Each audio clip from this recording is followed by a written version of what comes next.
I have always been into magazines. They're an inexpensive view into someone else's passion, and I'm quick to encourage my kids to pick up a magazine about something they have no familiarity with so they could learn a little bit more about the world around them and perhaps find even more cool things to do or see.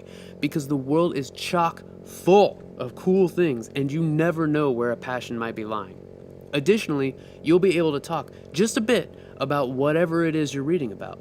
When I was a kid living in northern Japan, some new neighbors moved in, and they were bummed because there were no beaches to surf at. They would talk constantly about how they miss surfing. I was really interested in surfing though, and used the little real knowledge that I had gained from reading surfing magazines and asked what kind of boards they had, how tall they were, what kind of tails they had, etc., etc. The kids were excited to talk to someone about their hobby, especially in a place where it wasn't all that common. It was a bridging moment. And those are just a couple of the benefits that come from reading magazines. This doesn't include the fact that a lot of magazines have how-to articles to guide you through challenging tasks that you would have an easier time doing if you had a checklist and photos to guide you. Now, some magazines obviously aren't worth hanging on to. A lot of them feature news that gets old fast and some sort of shock tactic or novelty to inspire a checkout lane purchase and little else. These magazines are the ones affectionately referred to as rags, and that's pretty much what they are.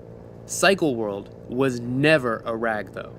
It just has the misfortune of trying to deal with a modern age and buying market that uses the internet more often than magazines to get their news and reviews. They tried to hang with their monthly publication, but just recently decided that it was time for an overhaul. And overhaul, they did. They moved to a quarterly publication, which is always a bummer because there's less to look forward to in your mailbox, but they also changed what the magazine's all about. It now features high-quality paper, beautiful, inspirational photography, and well-thought-out articles. The articles are what I'm particularly impressed by, because when you try to make a magazine meant to be held on to and revisited like this is, you have to aim for writing that stands the test of time. The problem is that you're usually going to be held to some piece of modern news. Usually you're writing about something happening right now, but trying to write it well enough to enjoy years later. And as tall of an order as this is, they really nail it. The magazines coming out today, Motorcyclist Magazine, Iron and Air, and now Cycle World, are doing a great job writing about the world around us, and I think future generations will be able to enjoy seeing the world we live in now through the lens of motorcycle riders.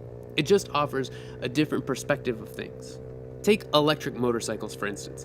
In the future, there might not be such things as gas-powered bikes, and kids then would know no different. But they could visit these magazines and find out that while electric bikes were being pursued, there was quite a bit of trepidation for a variety of reasons, be it because it wasn't in line with the culture at the time, a fear that perhaps electric-based vehicles is a bit of a pipe dream, or that the charging time would slow down the adventure aspect of riding. In the future, kids can look back and laugh. But they can also understand where we were as a community at the time. And through the issues, they can track our progress and see what we liked and why we liked them. They'll see the popularity of cafe racers rise, fall, and rise again, while sport bikes are continually tuned to be even faster, and Harley-Davidson tries, probably unsuccessfully, to straddle the line and please both die-hard traditionalists and also people that are going to be alive in 15 years. Now this is all hypothetical, of course, just a situation that isn't all that crazy because we could look back at old magazines now based on just about anything and get a good feel for the world around it at the time. Magazines about cars, for instance, could be used to track the race to make the biggest SUV in creation and then a shift to more economical cars because of the rising cost of fuel.